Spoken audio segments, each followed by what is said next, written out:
Hello and welcome to the Health Detective Podcast by Functional Diagnostic Nutrition. We bring you interviews from people who have conquered the trickiest of health challenges using the functional diagnostic nutrition philosophy and similar healing modalities. You're going to hear from experts who have been through the ringer with their health issues and yet managed to come out on the other side. You can always visit us at functionaldiagnosticnutrition.com, but for now, here is today's episode.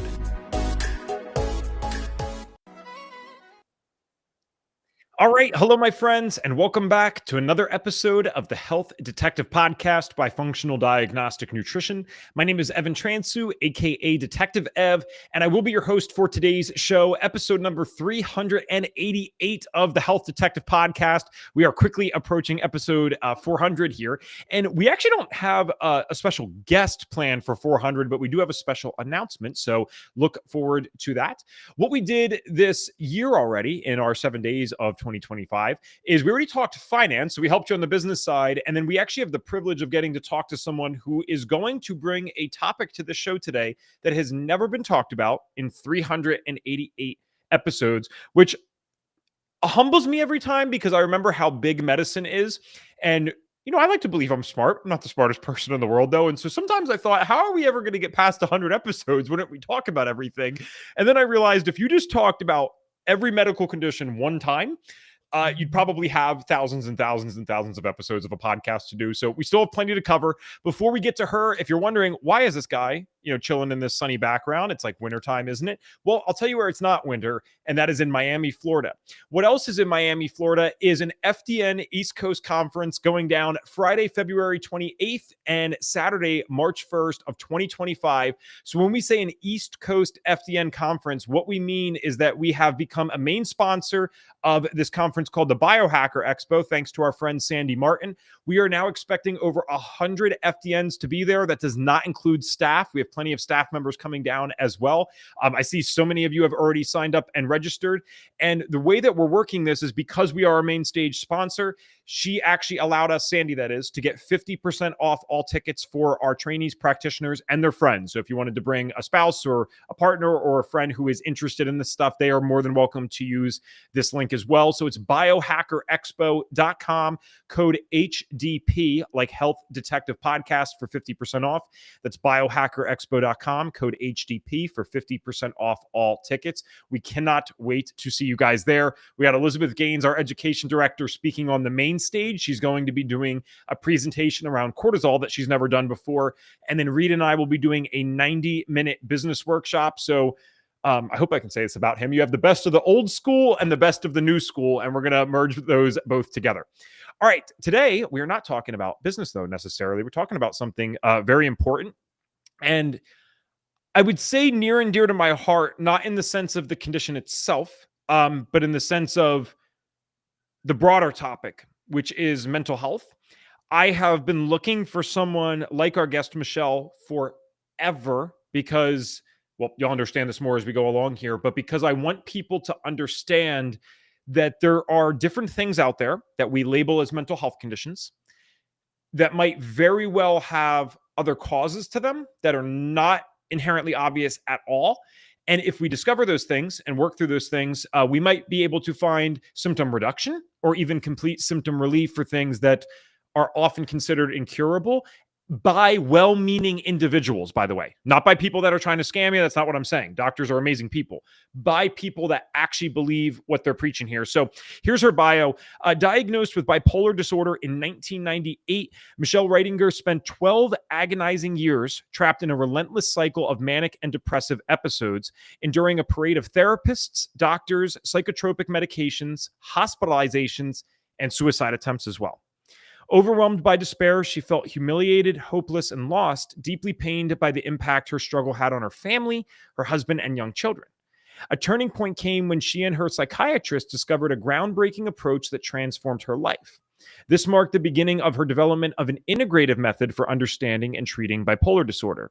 Now, as a passionate public speaker, author, and mentor, Michelle champions a revolutionary shift in bipolar treatment, focusing on healing and recovery.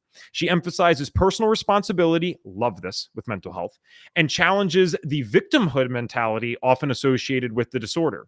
Michelle advocates for an integrated research-based treatment model that addresses the root causes of bipolar symptoms, paving the way for true healing. Her greatest inspiration and motivation come from her family, and Michelle credits her husband and 4 children as the driving force behind her perseverance and ultimate success in overcoming her struggles. I am so happy to have you. Welcome to the show, my friend. Thank you so much. I've really been looking forward to this conversation. Cool. Let's get right into it. I've said more than enough. So I always start the show in the same way. I think it's incredibly important with this. When did these symptoms start and what did they look like? I understand that we already covered the 1998 thing, but take us back to when these things began, please.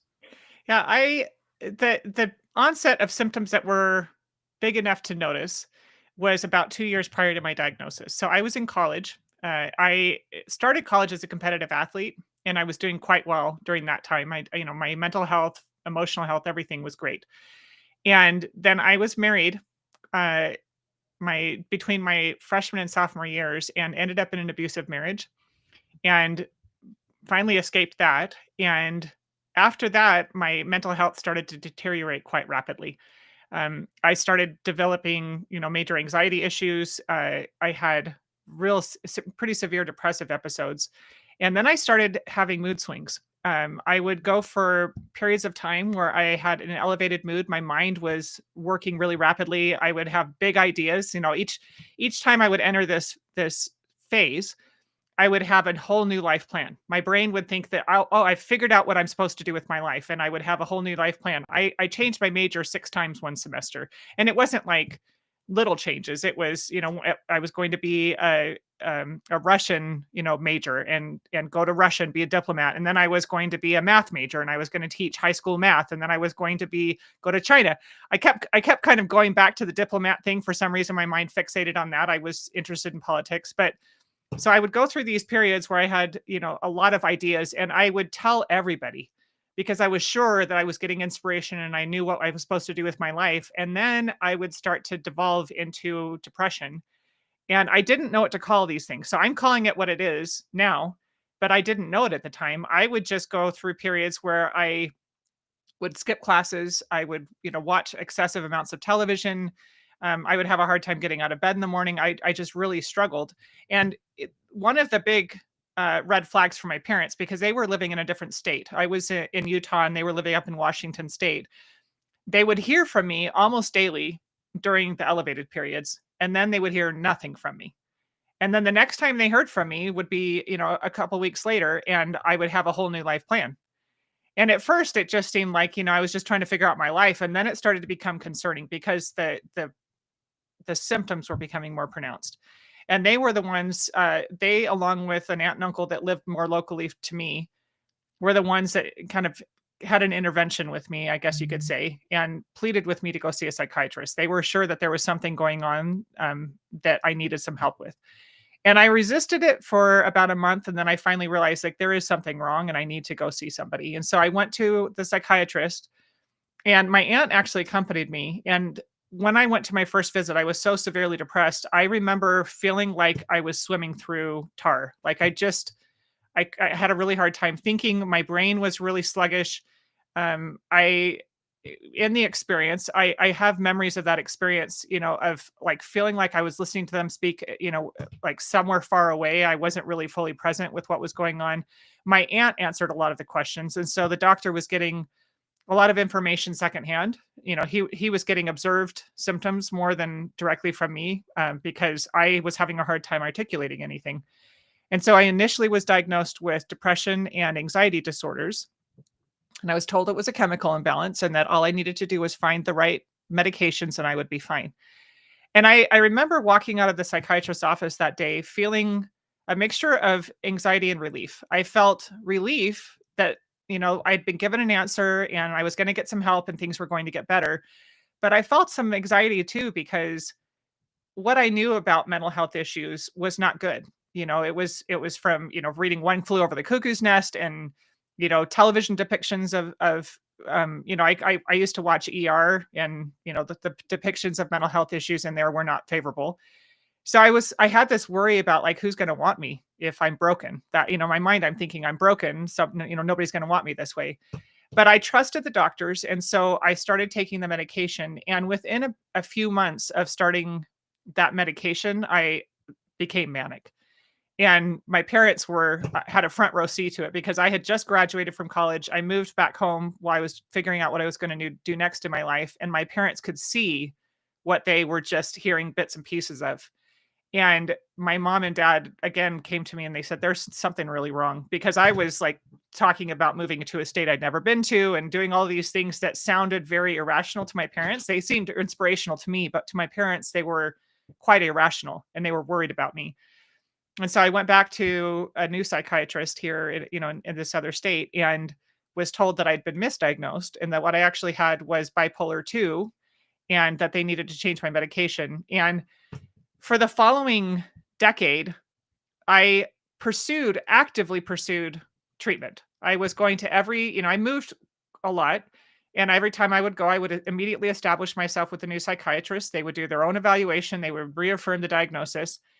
And I would take all the medications they were giving me, but things were just getting worse. And I apologize. I just realized my thing's not plugged in. Hang on one second.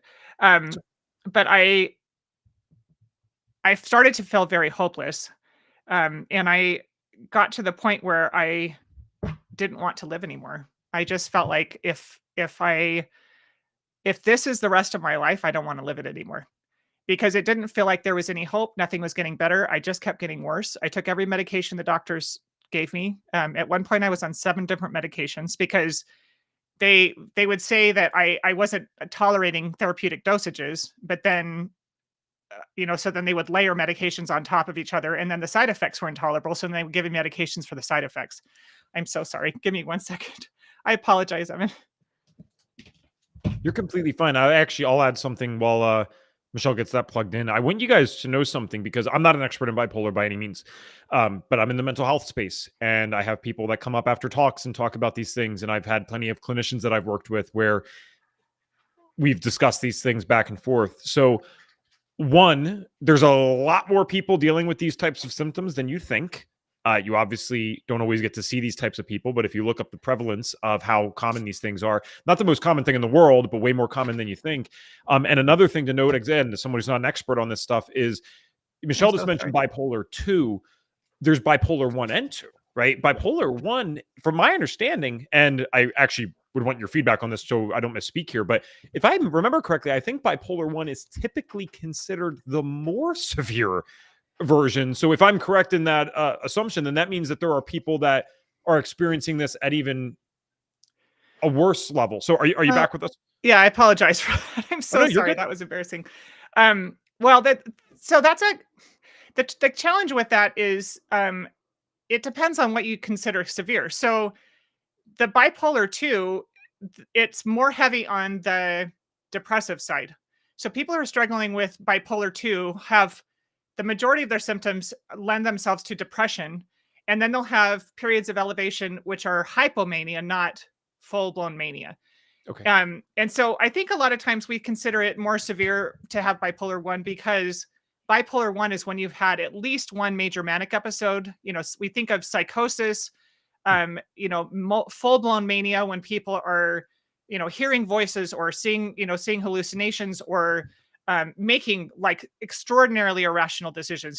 These are people that will go, spend $100,000 in one weekend or something, So it's more, I think we consider mania more severe than depression, but I would argue that they can both be really, really damaging, because severe depression, which, bipolar people who are struggling with bipolar 2 can struggle with the severe depression, can lead to suicidality. So it just, I don't know that one's necessarily worse than the other. And the other thing is, I don't even like all these arbitrary designations anymore anyway, because all we're doing is lumping clusters of symptoms together, because my diagnosis was changed from bipolar 2 to bipolar 1 when I had my first psychotic episode. And that was in during a hospitalization. I was taken off of medications. I was severely, severely depressed. I had been like extraordinarily depressed for months, um, longer than that probably, because I had had a baby, and then this was a year and a half after my baby was born, and I was severely depressed to the point of suicidality. And I was taken to the hospital, and they took me off of medications and decided to do electroconvulsive therapy on me. And after my second or third treatment, I had my first full psychotic episode. Mhm. And so they changed my diagnosis from bipolar 2 to bipolar 1 because I now fit the criteria for bipolar 1. And the problem is with these, sorry, I'm probably getting ahead of you, but the No, problem yeah, with these, I actually appreciate this. I felt bad that I kind of cut off your story with this thing, no, but no, I'm no, actually glad that you're providing that's my own clarity with it. fault. So thank you. Well, the problem with these diagnoses is they lead people to believe they've been given an answer to the problem. So somebody like me going in, that's what I was told I had a chemical imbalance, which I didn't know at the time had already been debunked. I've been told I was told things over the years like having bipolar is like having diabetes and medication is like insulin, which is totally false. And there's no um, foundation for that claim other than the desire to justify the medication. But you're not being given an answer. All they're doing is identifying clusters of symptoms with these Mhm. diagnoses. And so it's similar to somebody, if somebody started running persistent fevers and they just kept getting worse, and you finally went to the doctor and said, something's wrong with me, I keep running fevers. And they said, instead of, I wonder what's causing the fevers, they said, you have fever disorder and we're just going to put you on anti-inflammatories for the rest of your life. That's what we're doing with these diagnoses. Hmm. But it prevents people from having any curiosity as to what's causing their symptoms because they believe they've been given an answer when they are given these diagnoses. Well, Michelle, it's to a point where I think part of it's just I'm careful with this because as someone who is deeply involved in the mental health space, you gotta you do have to tread lightly. There is, I'm talking from someone who's experienced this myself, at least the anxiety and depression side. Mhm. I do think there's a whole different ball game of someone who has generalized anxiety disorder and the things that I'm able to do to help cope with that versus someone who is, 19, 20 years old and starting to develop schizophrenia type symptoms, right? Whole different ball game of stuff. So I'm very careful with what I say can or can't be done here, mostly because we don't know. So that's why it's so powerful to have someone like you on. And I like that. Thank you for touching on that point for me because I know that you actually don't agree, you think there's a lot more to, let's say, these labels that we kind of just arbitrarily put on, and that they really are clusters of symptoms. But I'd like to go back to your story here. The last thing that I remember before we got distracted with the My Chargers power thing cord. was yes. So I think we were just getting to some type of suicidality Yeah. because you said that you were in a full blown manic state at this point, and now your Mhm. parents are seeing it live, and that's the Yeah. last thing I remember. Yeah. And so that was the beginning of, the guess and check game with medications. And that was one of the things. So I have to say, over the years of treatment, the 12 years that I was in traditional treatment, one of the things that kept bothering me was the fact that there was no way they're saying I have a chemical imbalance and that medication is like insulin. But if a diabetic, there's not like, let's figure out what kind of treatment is going to work for you. If you have diabetes, they treat you with insulin and they measure your blood sugar, right? And I know that there's a whole controversy over whether or not that's even the right approach. So I'm not saying, I'm not validating necessarily that approach for anybody out there who's saying there's a better way to do this, but it's pretty straightforward. I know people who have type 1 diabetes who have lived very long, very, productive lives, and it's a very straightforward treatment protocol, right? Mhm. The problem is that that's not what we're doing with bipolar. And so my experience when they changed my diagnosis to bipolar is the first thing they put me on was lithium, and I had a terrible reaction to the lithium. It was a psychotic episode that I experienced, but they they just kept trying different medications. And the other problem, there's two problems with this approach. The first is we have no idea how somebody's brain is going to react to these medications. If you look at the list of side effects from these, the side effects are often worse than the symptoms that they're attempting to treat. And so that was a problem that I had. A lot of these had a sedentary effect on me. Like it was like taking heavy sedatives that's why I had a hard time um, tolerating what they called therapeutic dosages of anything, because they would give me these drugs and it would cause me to, I would fall asleep anywhere. It was making me so fatigued that I literally couldn't keep my eyes open. And then they started layering medications on top of each other. And at one point, I think I mentioned I was on 7 different medications. I felt totally numb. I had no emotional reactions to anything. And I remember telling my husband, at one point, I'm like, I don't feel like there's any value in living this way because I can't feel anything. And I said, I don't think anybody who doesn't know what this feels like and appreciates how hard it is to keep living when you don't have any emotion. It would be, I would rather have all of the terrible ups and downs. And that's why a lot of people, they say that they're non-compliant with their treatment. I understand that because you'd rather feel something, feel everything than nothing. Right. And so, I had a breakdown, 10 years in. I had a massive breakdown and I was hospitalized. I mentioned just a few minutes ago, um, they took me off of the medications and decided that I needed electroconvulsive therapy, which is shock treatment, right? And what they're doing is intentionally causing seizures in your brain. And the way that the doctor described it to us is that it's like my brain is a computer that's frozen and they need to reboot the computer. And it's a terrible treatment. And I know that there's a tremendous amount of controversy around this treatment. There are people whose minds have been permanently damaged by the treatment. There are other people who say that it saved their lives. But the problem is that we never know who's going to benefit from it and who's going to end up permanently with permanent brain damage from it. And so that's one of the issues that I have with the approach to treatment for mental health in the first place is that we are acting like these are the only viable treatment options for people, and we are playing Russian roulette with people's brains. And instead of recognizing these are symptoms, what is causing the symptoms to occur? And so that was the mindset shift that occurred over the following decade after that, because I got to a point where I was hospitalized 3 different times in 2 different states for about a little over 2 months. And, they did the electroconvulsive therapy, which damaged a tremendous amount of my memory. I felt totally hopeless. I made multiple attempts on my life during that period of time. And I just felt like everybody would be better off if I was gone. And I didn't want to keep living. I just didn't, there was no hope. I was told this was a chronic condition I would have for the rest of my life. And who wants to live like that? Nobody does. Right. But I had a miraculous experience one day watching my children play. It was after my 3rd hospitalization, and I was watching my little kids. I had a 4-year-old daughter and a 2-year-old son at the time.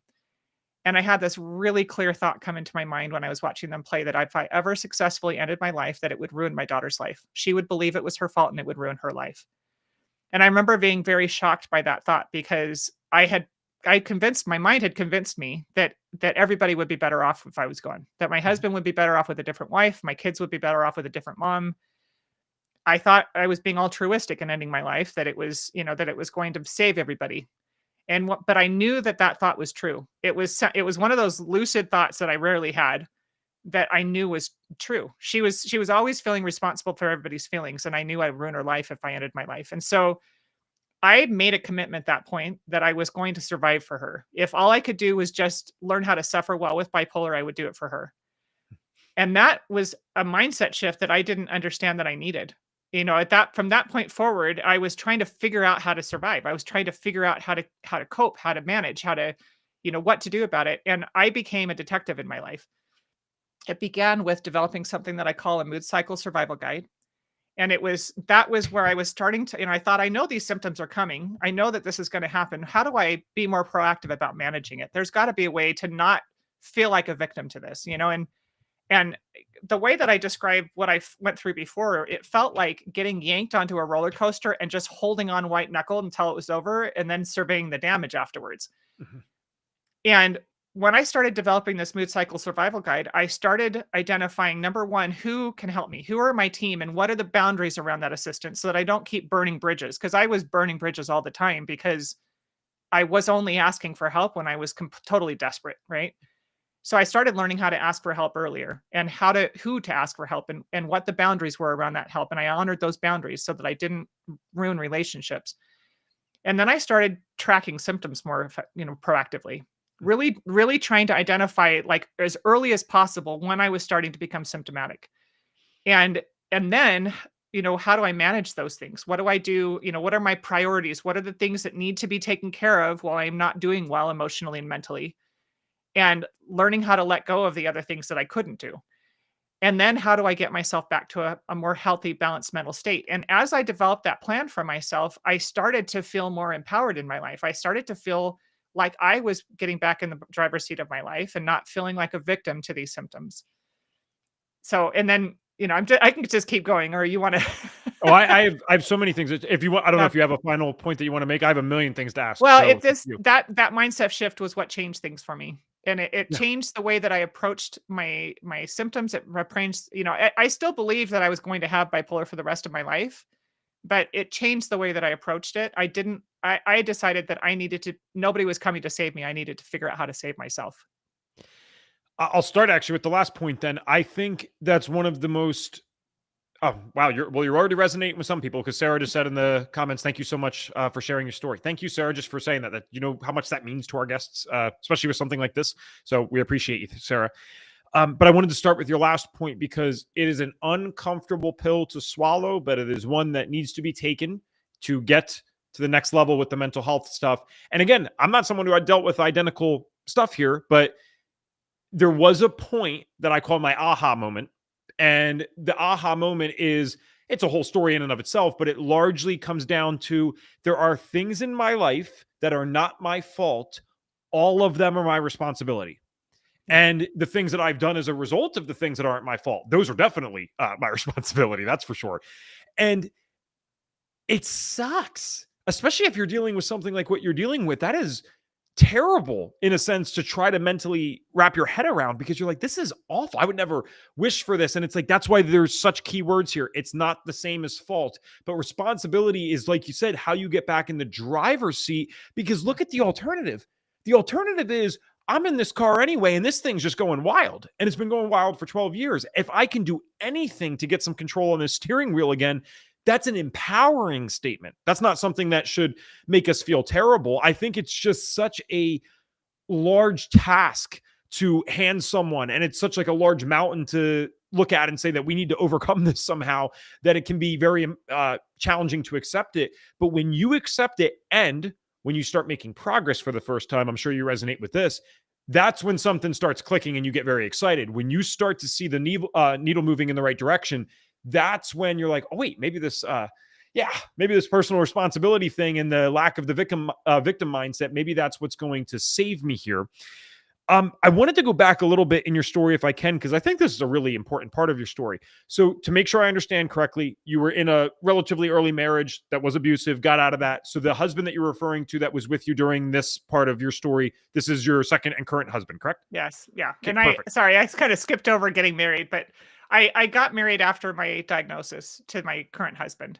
Okay. And he's like was a lifesaver in a lot of ways. He was very compassionate, very patient. We have had to do a lot of repair in our relationship because I did a tremendous amount of damage to our relationship early on in our marriage when I was really struggling. But thankfully he stuck around. Well, and I hope this is okay to ask. I know that you Yeah. said on the phone you're an open book, but still, it's sometimes it's almost the more that people like you and I do this in our own ways, sometimes it almost gets easier to talk about the stuff that we've dealt with, as wild as it can sound to the outside world. And we know it can for people that haven't dealt with this. It's sometimes easier to talk about that than it is, at least in my experience, about the other people that we've affected. But I wanted to ask, I mean, you literally said in your bio, you consider him and your family in general to be the inspiration for all of this and that they were so supportive or whatever. What was this like for him overall? And is there anything that you've learned throughout this experience that could help give family members listening to this some advice? Because I would have to wager that the majority of people that are going to click on this, just because I know our audience, are actually probably people listening because they have someone in their life dealing with this. And unfortunately, it's not going to be the opposite. So what did he go through? And what is your advice for people maybe in his position? Yeah. One of the things that really bothered me when I was in treatment, traditional treatment, is there was a lot of "It's not your fault. Everybody needs to learn how to deal with it" kind of stuff, and that bothered me because I thought, "Yeah, it's not my fault, but it's definitely not my husband's fault, and it's absolutely not my children's fault." Like, so it ju that always bothered me, and I understood, I understood where they were coming from. It was this, I don't know, I don't want to say mollycoddling, but that's a little bit what it felt like, kind of, this idea of like, it's okay, it's not your fault. Don't, because it feels terrible. The things that we do when we're struggling with these feel bad. When I was running the credit cards up because I was spending compulsively, that felt terrible. It was embarrassing to go and have to admit to my husband that I had run the credit card up again, and when I couldn't get myself out of bed, when I was dragging myself out of bed and putting my kids on the couch, turning the TV on and wrapping one arm around each child so that I would wake up if they got up, that didn't feel good. That's not the kind of mom I wanted to be. Um, and so it was this kind of, it was, on the one hand, I felt like, it's not my fault, but on the other hand, I could see the damage it was doing to my family. I could see the damage it was doing to my marriage. And my husband was super supportive and compassionate, but he kind of almost emotionally broke the year that I had my breakdown because he was the one who found me and prevented me from ending my life, 3 times. And he was watching it. My dad used to call it like watching a runaway train. It was watching somebody you love do destructive things and feel really helpless on the sidelines. And so emotional wall went up between us for a number of years. He stayed, but there was an emotional disconnect that I could feel. And he knew it was there, but it wasn't something he had consciously done. It was just a survival mechanism of his own subconscious mind. And it took a long time for him to be able to figure out how to bring that wall down. But what I learned, there are 2 things that I learned, and I actually advocate this very strongly because I have a lot of people come to me and ask me how to help their relative, how to help their child, how to help their spouse. Um, and the very first thing that I always tell them is you need to have healthy boundaries with them. It's really important to not allow yourself to become a doormat to that person. And I've had people that are surprised that I'm saying this, being the one that was sick, but it doesn't feel good to us to the people we love. It doesn't. In the moment, we might feel desperate and we might be trying to survive, and we're trying to, a lot of times people become very manipulative in that state. But we don't like to hurt the people we love. And so it doesn't help for them to have no boundaries. It doesn't help for them to allow us to harm them. And so that's one thing that I really strongly advocate for is that people who have a loved one who is struggling with mental health challenges need to, go to therapy if you need to, and learn how to set healthy boundaries in that relationship. Learn how to have a healthy boundary in that relationship with your partner or with your loved one. And learn as much as you can so that you can help when they're ready for help, but don't try to tell them how to fix themselves. That's the other side of it is most people who are struggling with mental health challenges don't want to be told how to fix themselves. And I know I didn't. That was like very offensive to me. It took a long time and a lot of humility for me to get to the point where I wanted help. My husband and I, part of that mood cycle survival guide was identifying healthy boundaries and in my relationship with my husband, and what I could ask for him, what his responsibility was. So he had things, for example, when I was struggling with depression, when I was having a hard time getting things done, he understood there are certain things that I'm going to be able to do, and there are certain things that are just not going to get done. And if he wanted to do them, he could, or he could just be okay with them not happening. Right. One of the things that I struggled with, ironically, it's one of the things I love to do now, which is dishes, but I couldn't do dishes for whatever reason. It was something that would just overwhelmed me. And so he had to either be okay with the kitchen being trashed or he would do the dishes.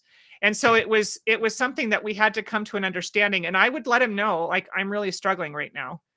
I'm doing the best that I can. I'm doing the power priorities. These are my power priorities. These are the things that are getting my energy right now. And that's all I have the energy for. The other thing is how important it is for the person who's struggling with their mental health challenges to take responsibility for themselves. I kept trying to get my husband to go to marriage counseling with me. And he was very reticent because he wasn't ready for it. He wasn't ready to go into that vulnerable place. He wasn't ready to talk about those things. And I felt very frustrated because I wanted to fix our marriage.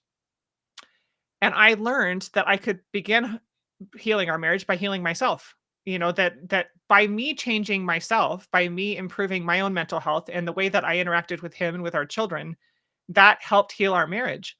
And it helped him to get to a point where he could trust me. It took a long time for him to be able to trust that I was balanced, to be able to trust that I was healthy. And I had to be okay with that. I I learned how important it is, in healing my relationship. And I had to heal my relationship with my children too, because they had, suffered a lot, by my instability when they were younger. And so, at one point, as I was going through the healing process, my kids were, kind of young teenagers. And I was like, we're all going to heal. I'm going to put you in therapy and we're all going to fix, everything. And I wanted to help my children heal because I could see what I had done to them. Not intentionally, but I was the cause of a lot of their emotional, things that they were struggling with. And it did not go well the first time. My kids were like, I don't want to do this. I'm not interested in this right now. But again, as I healed and as I started, they started to learn how to trust me. They could see me gaining more and more stability. They could see me saying sorry when I made mistakes, when I made bad choices, when I was struggling with, mood instability as I was going through the healing process. Um, as I started showing up differently for them, they started to trust me. And that was the most important thing in healing the relationship, was me taking responsibility for myself. Wow. Um, the leadership in your story that you applied or embodied in your own life after this personal responsibility revelation is kind of stunning to me, in the best way possible. Because for me, when the aha moment happened, I was 18. I had a high school girlfriend, I had family members, but half the people in my life were overly forgiving almost immediately, just because it's like, well, you're a teenager, you're going to do stupid stuff anyway. So much of what I did that was clearly clinical from the outside, like from a trained eye, you know what I mean? A doctor or whatever would know Mhm. that, was almost looped into this teenage recklessness, even though that was not teenage recklessness. Some of it was, not all of it was, though. So it was easier in a sense to deal with some of that. I did lose relationships because of it, but I was able to heal many, if not the majority of them, which I'm very thankful for. To be dealing with this while having a household, a husband and kids, that takes a whole different degree of personal responsibility and leadership afterwards. So I think that's amazing. Of course, I want to talk about the approach that worked for your particular symptoms today. I have one other question, though, from the family perspective, and based on your story that you shared today. And the reason why I want to ask this is because anytime we have anything mental health related on this show, I go out of my way to share statistics, share information with people so that we can be more empowered and we can help individuals in our life with it. And for those that don't know, bipolar disorder, or the cluster of symptoms that we call bipolar disorder, is highly associated with suicidality. If I'm not mistaken, it is actually the set of mental health conditions that is most associated with that. And I don't want to seem like I'm misspeaking, because another stat I share all the time is that anorexia nervosa has the highest fatality rate percentage wise of any mental health disorder. That's not because of suicide, guys. It's because they literally starve themselves more or less to death. It is Mhm. awful. So that's different than what I'm talking about here. So I think it's very important that we give the audience some hints as to what they might want to look out for, so that we can prevent these people from not being here anymore before they even get a full chance at getting treatment, or learning about some of the approaches that you'll share. So the question I want to ask is based on something you said in the beginning.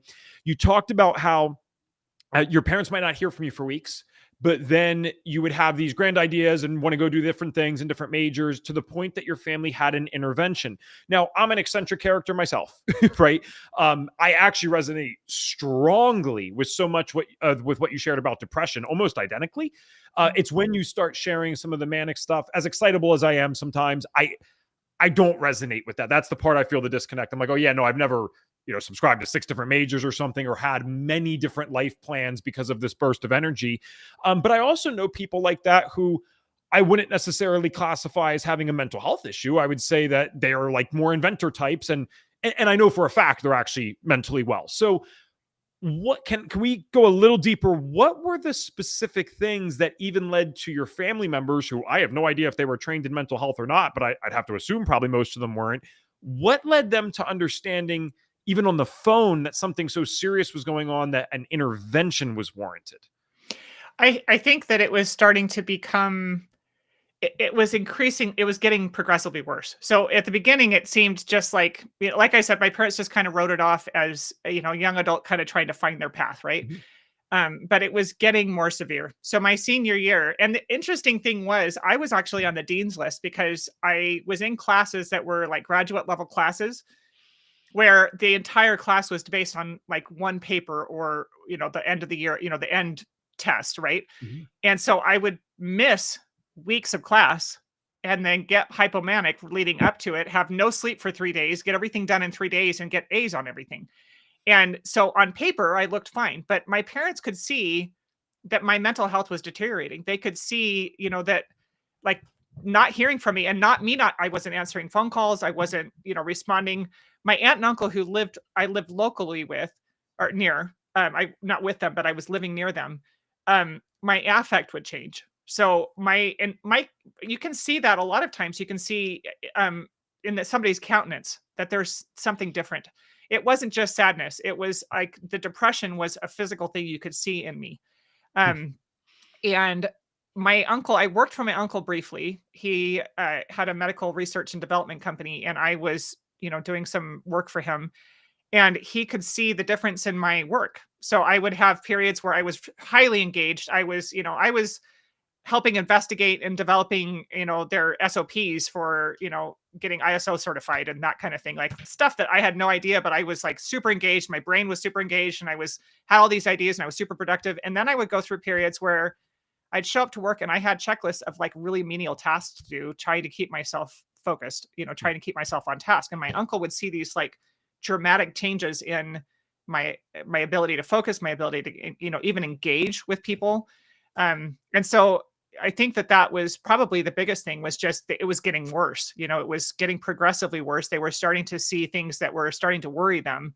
I was just disappearing. I was just kind of mentally and emotionally disappearing from life. This could be useful even just in family members and friends helping identify we're not trying to diagnose here, guys. It's not what we're saying, but helping just identify, asking our friends and family, hey, are you okay? I've noticed this. Just wanted to make sure everything's good. Is there anything more that we need to discuss here? But I think what you've just listed could actually be useful to just major depressive disorder. And for those on audio, I just put that in huge quotes. I'm someone who dealt with major depressive disorder. I'm not lessening that. I'm saying, obviously, the topic today is bipolar, but other than when you talked about the lack of sleep and this hyper productivity at work, that whole idea of having these menial tasks, as you worded it, and not being able to do it, that when you say stuff like that, that's where I'm like, oh my gosh, I get it. And that in and of itself is embarrassing, because you kind of know in the back of your head, well, like, if someone, I don't want to use this expression on such a serious conversation. I'm sorry, I can't think of anything better live. If someone had a gun to your head and said, you have to go do this task right now, could I do it? When I've been depressed, the answer is yes. Yes, I could have gone and done it. But that's why it's even more embarrassing, is because I'm sitting there in my head wondering, why can I not go do the most basic thing in the world that takes me 2 seconds sometimes to finish? And it is the only way to describe it is kind of how you said it. It's like, I just can't do it. And the knowing that I could, under extraordinarily extreme or even unrealistic circumstances, as I just posed, that makes it even harder to deal with and more embarrassing, at least from a personal perspective. So, yeah, I'm more just venting than anything, but I totally get you on that. I want to let you comment on that, obviously, but I want to go to a comment here too. So Rihanna had said, bipolar runs in my mother's family. I lost an uncle to suicide and another uncle attempted. My mother was able to balance her bipolar disorder with mineral supplementation, diet, and fasting, but my eldest brother refuses to try natural remedies. Having boundaries is huge in helping him stay balanced. So it's wonderful to hear you say that. Thank you so much for sharing your story. So just a nice comment. Thank you for being here with us. Let's go into, and I know that, just so you guys know, this isn't going to be like a normal 50-minute one. We're probably going to stay for an extra 10, 15 minutes. So we are getting to something here in terms of what we can do for it. But I want to transition a little bit into the things that you learned that have now gotten you to where you're at today, because I want to ask specifics of like, oh, wait, well, how did you overcome this particular thing of, not being able to do the menial tasks? But I'm guessing the things that you have now learned probably helped you with a heck of a lot more than just that. It probably helped you with all of the overarching symptoms. So you did touch on already some of the things that worked initially, but when we talked on the phone, and please correct me if I'm wrong, I'm sorry if I don't remember 100%. From my understanding, you're in a very good place today compared to where most people who would have received a diagnosis like this would typically be. Is that correct? Yeah, I'm completely recovered. I'm symptom free. And I can say that with absolute confidence because we have been through some really like overwhelming life challenges, and I've been able to maintain my mental health. I don't have those symptoms anymore. I would not be diagnosed with bipolar. I wouldn't be diagnosed with anything at this point. It's amazing. So I consider it complete recovery. And now that I understand what the symptoms were in the first place, it is possible to recover. It is absolutely possible to recover. It is possible to heal if we will look to what actually are causing those symptoms to occur in the first place. So let's dive into that. To the lay listener, especially someone that just might find this on YouTube, and I pray to God that they find it randomly on YouTube if they need something like this. They might be like, all right, well, these two people seem like they know what they're talking about. So what do you mean when you say, I now actually know what the symptoms are? Let's dive into that. What was causing these things and what were the actual symptoms if they're Yeah. not a mental health condition per se? So it's interesting because the first thing that I did, and I want to make sure that people understand, I didn't know that I was healing when I was going through the healing process. This wasn't like I'm healing my bipolar. I didn't know that it was possible to heal because I had been told and I believed up until probably 4 or 5 years ago that it wasn't possible to heal. I believed that it was a chronic condition. I would have it for the rest of my life. And so I was just trying to figure out how to manage it. I'd made this commitment to survive, and I was trying to figure out how to survive the best that I could. And so it began with taking responsibility for the symptoms. I knew that symptoms were going to be there. And I actually coach people through the healing process now. And that's the very first thing I do with everybody, because the healing takes time, and you will deal with symptoms along the way. And so learning how to manage those symptoms proactively is the very first step that I always encourage everybody to do. The second thing was giving my brain what it needed to function in a healthy way. And I didn't understand what was actually happening in my brain. The idea of a chemical imbalance made sense on a certain level. And I think that, I thought, okay, I've got a chemical imbalance. My brain, the serotonin, all that stuff is off. I didn't know that they had tested that theory and it had been completely debunked. And so when the first thing that my doctor and I discovered together, it was the last psychiatrist I actually ever saw, was my doctor that had seen me through all of my hospitalizations. And he treated me for 8 years. By the time that I brought a treatment to him that I had been told, I had heard of, that was a micronutrient treatment created by a nonprofit out of Canada. And it's interesting that this, I don't know if it's Rihanna who made that I comment. actually know her, so it is Rihanna. Yeah. Okay. So Yep. that her mom was able to manage through micronutrition. And the reason is that we have, and I don't know where I put my book, but I've got this book called The Better Brain. And anybody who wants to learn about the benefits of micronutrition for the brain, it's an excellent resource. This is two of the pioneers in this field wrote this together. It's Doctors Julia Reckledge and Dr. Bonnie Kaplan. And what they have discovered is that a lot of these conditions are actually rooted in micronutrient insufficiency in our brains. We know that our bodies need micronutrients. We know that our bodies need, macronutrients, fat, healthy fat and protein and carbohydrates. They need that to function. If you stopped, eating those things, your body would start to get sick. The same is true for our brains. Our brains actually require higher levels of micronutrient support for healthy brain function than the rest of our body as a whole. And the problem is that there are a number of different factors that prevent us from getting what our brains need to function in a healthy way. So it's, our diets, and people, I think most people know, especially people who are listening to your program, will know that even if you're eating whole foods from the grocery store, you're still not going to get the micronutrient support that your brain needs, that your body needs, because our food supply is so depleted of micronutrition. And, a lot of supplementation is not effective because most of the supplements your body doesn't recognize it as a food source. And so it just flushes right through your body. So most people are, very reticent to consider micronutrition, but our brains need really high levels of micronutrients in order to function in a healthy way.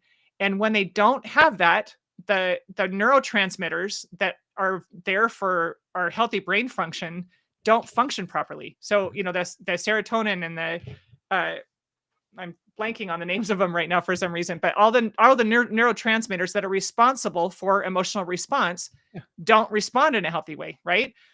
And one of the things that's interesting about what Rihanna said is in their studies, they're actually discovering that there are genetic predispositions to require even higher levels of micronutrient support. So what you'll see are families who will have, my family is this way, like half of the people in the family in each generation will get diagnosed with some kind of mental health condition. And oftentimes it's because that family, whatever is going on in their genetic makeup, is requiring higher levels of micronutrient support for healthy brain function.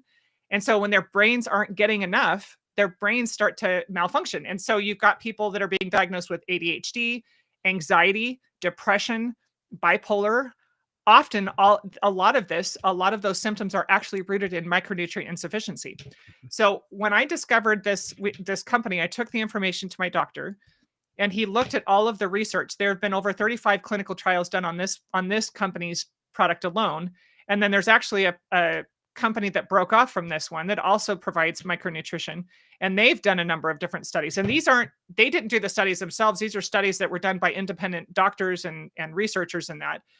And they discovered that when they started treating people with these nutrients, they were able to help their brains recover in large part. A lot of times that's all somebody needs. Mm-hmm. And so what I did was I went through a process called cross titration. So when somebody is taking psychotropic medications, it alters your brain chemistry. So we don't start off with a chemical imbalance, but you create one using these drugs. And so you can't just stop taking them. And when I in my book, when I talk to people about it, I always say, do not go off of medications on your own, and don't go off of them cold turkey, because it can be life-threatening, because your brain chemistry has altered in response to these drugs. So you have to go through a really slow process called cross titration, where you start to take the micronutrients, and as your brain begins to heal, you experience something called over medication.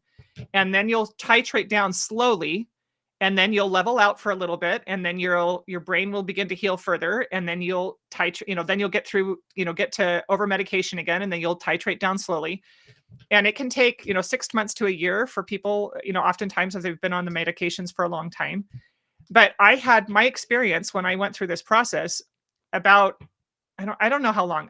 My husband and I have gone through journals and stuff trying to figure out exactly how long it was. We think it was about 5 months in. I woke up one day and I felt like it was the first time I was fully awake in over a decade. And I called my husband. He was at work, and I was like so excited, and he thought I was manic because he wasn't used to having an elevated mood and it being in a healthy way. Mm-hmm. And he was, at first he's like, "Oh, do you need to call your doctor?" And I'm like, "No, I don't know how to explain it to you, but this is like the first time my brain has been awake. Like, I don't know how to describe the sensation of your brain being awake in a healthy way." And it was just the very beginning, because at first I was like, "Oh my gosh, I'm healed." I wasn't healed, but my brain was healing. It was healing, and my brain was starting to wake back up. It was starting to function in a healthy way. And the other thing that a lot of people don't understand is that psychotropic medication can stay in your soft tissues. They call them medication pockets for up to 10 years. Right. And so whenever I would go through like really serious stress, or I was an athlete, so I would train for triathlons, and it would push this medication back. It would release these pockets of medication back into my system, and I would have are symptoms that are caused by a med release. So there were all these different things that I had to learn how to navigate in the recovery process. But over time, my brain healed, and the thing that was interesting is that I had trauma that was the source of some of my symptoms that I was not able to actually address through therapy very effectively, because the medication itself was preventing me from processing emotions in a healthy way. And so when I help people through the healing process, we talk about how this is an integrated approach. We are going to investigate your life. You're going to become a detective in your life. You're going to identify the sources of your symptoms, and then we're going to address them one at a time. And you go through the first thing that most people will go through is cross titration, so they can get that medication out of their system, help their brain start functioning in a healthy way, so that they can then identify, is there unhealed trauma or unhealthy thought and behavior patterns, or unhealthy coping mechanisms that have then started lending themselves to these symptoms as well. And there's one of the things that I teach people, I have blogs on my website about this, is how to use therapy in a proactive way. I've seen different statistics, but probably the balance of it, about 80% of therapy is not super effective in helping people heal. And that's not a bag on the therapist, but it's talk therapy, which isn't getting to the source of trauma. It is not trauma informed. And so a lot of times people, and that's what I went through for the first 15 years, I would go to talk therapy, and it was miserable. I hated it. I would go in and I talk about my problems, and it didn't feel like I was getting any better. Right. And I didn't understand the point of it. But I learned that if you have a history of trauma, if there's any possibility that there's a history of trauma in your life, you need to look for a trauma-informed therapist. And I learned how to investigate the different types of trauma, and the different types of trauma therapy. And then I figured out what was going to work best for my brain and what was going to work best for my healing process. And then I do the same thing with people in my program. I teach them, what these are the different types of trauma therapy modalities that you can utilize. And so, I teach people what I wish I had known about therapy and how to utilize therapy in a proactive way so that you can actually get to the source of the problem and heal it rather than just continue to talk about it. And then the rest of the things that were beneficial, learning how to use mindfulness meditation, not just as a little, nice little thing, but actually learning how to like get back in the driver's seat of your brain. I became friends with my mind again, learning how to utilize exercise in a healthy way. Exercise can be counterproductive sometimes if you're using it in an unhealthy way. And I know that sounds kind of crazy maybe, but I discovered for myself, especially, that training for events actually triggered hypomania in me. So when I would train for big events, and I'm not saying that people shouldn't do that. This was for me. Everybody has different things, different ways that they'll react to different things. But I would train for events, and then I would get hypomanic during the training, not severely, but just like an elevated mood where I would start taking on big projects and stuff because I'm like, oh, I feel good and I can do everything. And then the event was over and I would start to get depressed and I would feel overwhelmed by my life. And as I started noticing that pattern, I'm like, well, I don't want to do that. And so I had to figure out how to utilize exercise in a way that was actually going to be productive for mental health, healthy, balanced mental health. And so again, some more investigative work on my part on what was going to work for me and what was going to be most beneficial long-term. And so it was just over time putting together this integrated approach to healing. And I didn't know that I was healing until we had a tragedy in our family. And I had a normal emotional response to the tragedy. We lost a child. And it took a while because one of the things that's hard is when you live with a diagnosis, every time you experience the symptoms, even if they're normal emotional responses to things, you're like, oh no, my bipolar is coming back. That's the automatic thing because we're trained to think that we have this disorder. Mm-hmm. And so we look at even normal emotional responses to things as part of the disorder. And about 9 months after the passing of our son, I was out on a run and I had this, I actually stopped in the middle of the street and I thought, what I'm experiencing is a normal emotional response to a tragedy. It's normal to feel depressed. It is normal to feel, to struggle. This is normal, and a healthy, I should say, emotional response to things because tragedy causes depression. That is what happens to our brains. That is, depression is not a disorder necessarily. That is part of being human. And I realized that I was able to help my family. I was able to maintain, I was still able to function. I was still able to take care of my responsibilities. I was able to support my husband in the loss of his son. It was my stepson and my husband's son. And so it was much harder for my husband in the passing of his child. Mm-hmm. I was able to support my children in the loss of their brother. And that was the beginning of me recognizing maybe I don't have bipolar still, and that was when I started really investigating and thinking, is it possible to heal this? Have I maybe recovered? And over time, I started recognizing, yes, I've recovered. I know how to handle emotional things. I know how to process emotion. I know how to, when we have challenges in our lives, I can handle that. I can handle stressors. And so what I want people to take away from this is that mental health diagnoses, all they're doing is telling you what the symptoms are. And oftentimes, one of the reasons I loved having Reid on my podcast is oftentimes people will be struggling with depression because their nutrition is out of balance, or they've got, if you've got problems with your thyroid, or, all of those things can lend themselves to depressive symptoms. And if you look at them as separate things and you go to a psychiatrist and say, I've got these symptoms, the psychiatrist is not going to ask you, how's your health? They're not going to ask you how your thyroid is. They're not going to investigate how your body is functioning. They're going to diagnose you with depression and put you on psychotropic medications that will further dysregulate your brain. We're not asking questions. We need to become detectives in our lives when we experience these symptoms, when we have a loved one that experiences symptoms. Can you look at their life? Have they been through tragedy? Is there history of trauma? I always ask people when they come to me to tell me their story first. Tell me your story. Tell me about yourself. Almost invariably, within 10 minutes, I've heard them identify at least 2 or 3 different, issues that would be sources of symptoms.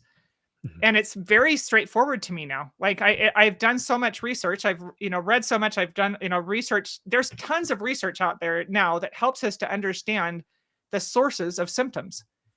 And you mentioned even schizophrenia. I have a woman coming on my podcast in a couple months that healed schizophrenia. Her experience with schizophrenia, she's done a ton of research now.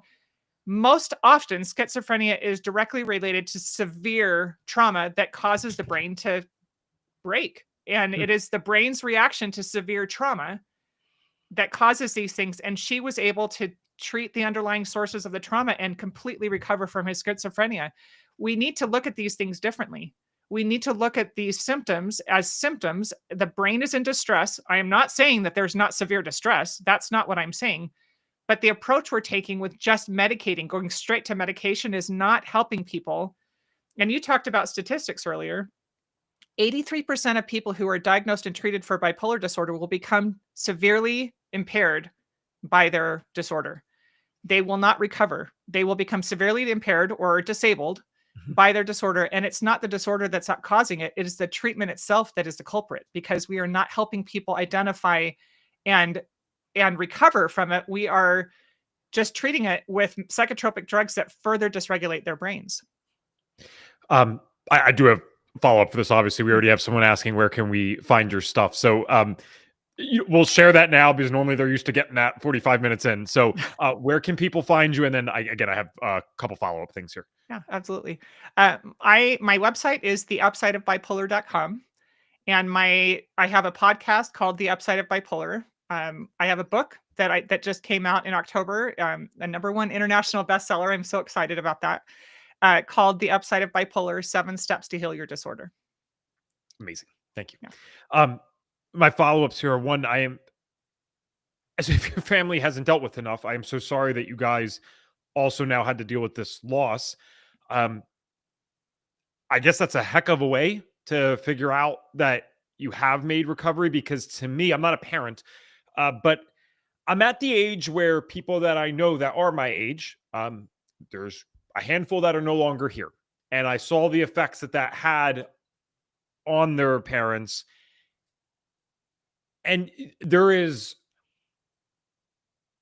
no amount of grief that I would ever label as clinical for something like that. And what I mean by that is just like, I have one that I know in particular. It's been years, and there's still constant posts, constant sadness about this. I would hope and assume that she's getting proper support outside of this, but like, who am I to say that that's wrong 3 or 4 years later, that you're upset about, an adult child no longer being here? I think that's justified. I'm like, I'd be more messed up than you. Like, I get that. So at least there was some shred of positive, I suppose, that came from that. I don't even want to call it positive, but this realization that, hey, I really am changed. Because you can't fake that. That should be, if anything should trigger those symptoms, it should be something that severe. And to know that you've made the progress to handle that in, yes, a way that's still sad, but appropriate. And you use the word healthy. It is healthy to be sad and upset about those things. I think that's part of the human experience. We don't want to not feel those things. Ideally, we want to avoid them as much as possible. But you talked about this idea earlier too, that I want to connect to this, about numbness and how that's worse than feeling some of the bad stuff. I could not agree with that more. Depression, I think people always think is sadness, but they don't realize that there's people that meet the diagnostic criteria for depression that do not identify as sad. I always identified as numb primarily. My secondary emotion was anger. That was it. I would never have really said that I was sad. I don't think. I felt nothing. And so that's when you start searching for external stimuli or whatever. But I'd rather be sad any day of the week than feel nothing when something good happens and nothing when something bad happens.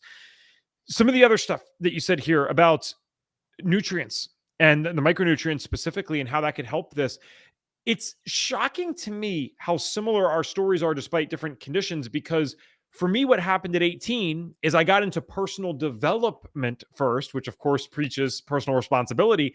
And within that same time frame, for a completely different reason, Michelle, I started taking a high potency multivitamin. It had nothing to do with mental health. In fact, ironically, it had nothing to do with health at all. It was more like a sales thing that I was involved with because I wanted to be around these people who were interested in the personal development. And that multivitamin ended up helping my mental health so much. That was the first thing that I ever got into that proved to me that there was something more to health. And I remember I had a lot of physical health issues as well, or what I call physical health issues. I now consider them very similar, at least in terms of the cause of these things. But what Western medicine calls physical health conditions, I had a bunch of those as well. And a high potency multivitamin was the first thing that got that needle moving for any of this stuff. And I just remember being humbled by that. I said, you got to be kidding me, because that was the first shred of hope. We talked about this earlier. I'm like, if I can get this moving with this, there has to be other things that I don't know about. There has to be another level to this. And I'm also someone who gets on this podcast all these years later, 7 different diagnosed conditions at 18. I don't meet that diagnostic criteria for any of those anymore.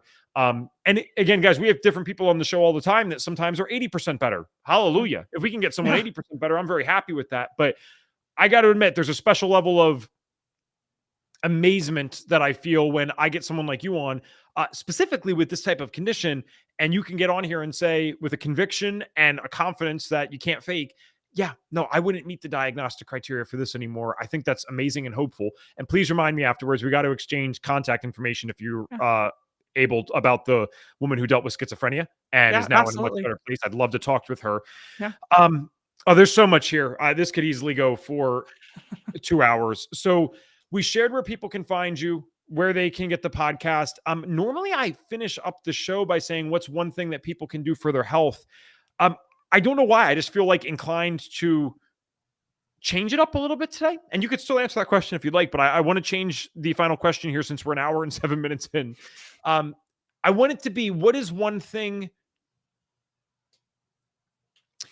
that you wish people knew that are outside of the experience that we call bipolar disorder? So, family members, friends, whatever. What is one thing that you wish they knew about individuals dealing with the condition that maybe has been misrepresented or stereotyped or cliched throughout the years? Because I think bipolar's, I think it's one of those mental health conditions that gets one of the worst raps in terms of stereotypes and all this kind of stuff. So what's one thing you wish that they knew? Gosh, I have gotten I'm so far into the personal responsibility that the things that bother me the most are the normalization of symptoms. And I understand where it's coming from.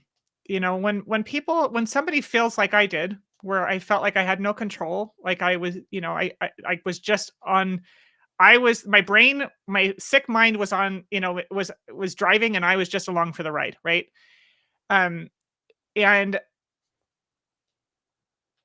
I understand the desire to try and bring awareness to these things, and that if you think that you're going to have it for the rest of your life, but I'm not afraid of, I'm not a fan of normalizing these things, because we don't normalize somebody having a diabetic coma. We don't normalize somebody, passing out from low blood sugar. We don't normalize symptoms that are severe in people that are struggling with health problems that need to be addressed, right? We don't normalize that because we recognize the brain or the body's asking for help. It's in distress. It needs help. We need to help it. I don't like normalizing mental health symptoms either, for the same reason, because the brain is in distress. When you see somebody struggling, especially if there's a history of trauma and they're struggling with mental health challenges because of it, it's a cry for help. They need help. And so it's really hard when people are seeing a loved one that is struggling and they want to help them and they don't know what to do. When they come to me and ask for help, I always say, learn as much as you can and set healthy boundaries with that person, but learn as much as you can, so that when they need help, that you're in a position to give it. You're in a position to offer assistance, because and so I have a lot of people who have read my book who don't have bipolar. They're reading it because somebody that they love, is struggling with it, and they want to be in a better position to help them if and when that person is ready. Um, and I always encourage people to start with the Mood Cycle Survival Guide. People can use that that don't have bipolar. It's a really fantastic resource for anybody who wants to be more on top of their own mental health. All of us struggle from time to time with emotional challenges and that kind of thing. And so if you can become more proactive and becoming self-aware and learning how to manage those things better, it helps, help anybody in their lives. And that's a free resource I offer on my website. It's called the Mood Cycle Survival Guide, and it's something that you can, anybody can get for free. And I always encourage people to start there. But I know that you're probably wanting me to tell the people, everybody's different. Everybody's different that are struggling with these symptoms. Um, and I don't like normalizing them, but I do like compassion. We do need to have compassion for people who are struggling with mental health challenges, because people will say it's all in your head. It really is all in your head. Somebody who's struggling with depression, I encourage people in my group when they're struggling with depression, be thankful for everything you were able to accomplish. Don't focus on the things you weren't. And so when we're trying to get people to bootstrap and pull themselves up by their bootstraps, some people just aren't capable of doing that at the time. If somebody's in severe depression and they haven't showered in 2 weeks, it's not because they don't want to. It's because the idea of getting in the shower is overwhelming to them. So we need to have compassion, but still set healthy boundaries. I don't know. I hope that doesn't sound contradictory. I don't think that it is, but have I compassion for others, but set healthy boundaries so that you don't allow damage in the relationship unnecessarily. Yeah, Michelle, I'm trying to think here. I don't just want it to be an echo chamber and be like, oh yes, I agree with everything you say, but no, I agree with everything that you say. And I actually think it's one of the reasons that you're so interesting, because like I don't really fit in fully to the mental health space per se. I was at a nonprofit, and I love these guys. If they ever listen to this, I love all of them there, and they know this. But I'd go speak about my story, and so would all these other young adults. But I'm the one that is saying, hey, I don't have symptoms. I'm the one that's saying, hey, I don't identify with these conditions at all anymore. And no one ever judged that. No one ever made me feel less than that. But it was always like, you're just kind of sticking out like a sore thumb type of thing, right? Like I was clearly different, even in this group of people that supposedly had been through such similar stuff to me. There was a difference there. But so I get that part. But then also from the compassion side, there's probably nothing. It's up there in the top 2 or 3 things of my life that dealing with mental health issues and understanding how hard it is for me, even if you're very verbally fluent yourself, you're a great speaker.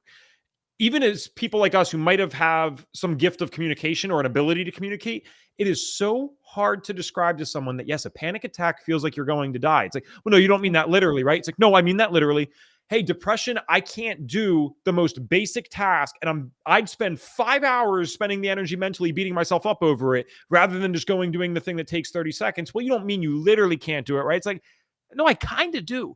Yeah. That stuff is so hard to communicate. And when you deal with that in one way, it has made me very open-minded to other people who present different mental health conditions that I might not understand at all. But I know that, like, if we're even the same here in the sense that you're going through stuff that you don't know how to verbalize, and that I wouldn't understand fully if you did say it to me, I'm just going to have some respect for that. So no, I love that you finished with that compassion part, because no one asks for this. No one wants this. And the reality is, as hard as this is for me to say, we will keep pushing out podcasts like this. We will promote people like Michelle. We will shout this from the rooftops. The reality is, not everyone that's dealing with this stuff is going to get to hear this message in time. And so knowing that, the only thing I can do is have compassion and just be so grateful for the people that we do get to reach. I lied. I guess I have one other question here, just because you mentioned this. I should ask this directly. Do you ever work with clients that might have major depressive disorder but not bipolar? Because it does sound like you could support those people. Or do you only work with people who have some type of bipolar? I can work with either. All of these, because like I said, I don't like the arbitrary designations. People come to me because, with bipolar, because bipolar was my story, but it's the same thing. Most people who are struggling with these mental health challenges are all struggling with similar underlying issues. It just is manifesting differently in them. And the integrated treatment approach that I teach is effective for everybody, because what you're That's right. doing is becoming an expert on yourself. You are learning how to become a detective in your own life. You are sourcing you're identifying the source of your symptoms and then learning how to heal them.